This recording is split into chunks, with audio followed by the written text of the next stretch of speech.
Трагите од кочење на асфалтот на Скопската обиколница се свежи. Оградата на автопатот искршена, а камионот се уште е покрај патот. Токму на ова место се случила трагичната несреќа, во која животот го загубија 4 лица, 3 млади момчиња на 20 години и таткото на едното од нив.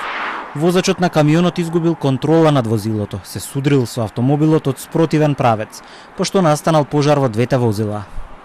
Ова е точното место каде што камионот ја пробил заштитната ограда на автопатот пред да го предизвика директниот судир со патничкото моторно возило. Денеска се уште се свежи трагите од горење на возилата на асфалтот, а за страшната трагедија сведочат и остатоците на шлеперот, како и стопената шоферска кабина. Полицијата излезе со детали за трагедијата. Од МВР информираа дека камионот го управувал 76 годишен косовски државјанин, а пријавата за случајот пристигнала пред полноќ во 23 часот.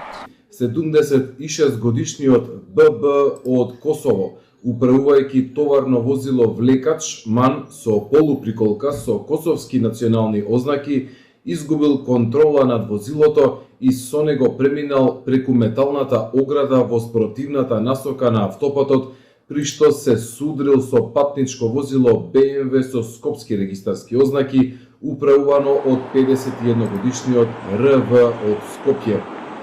Исто така, по наредба на јавен обвинител, возачот ББ е лишен слобода и задржан во полициска станица. Од Националната опера и балет потврдија дека 51 годишниот возач на патничкото моторно возило е Ристе Велков, оперски првенец и баритон.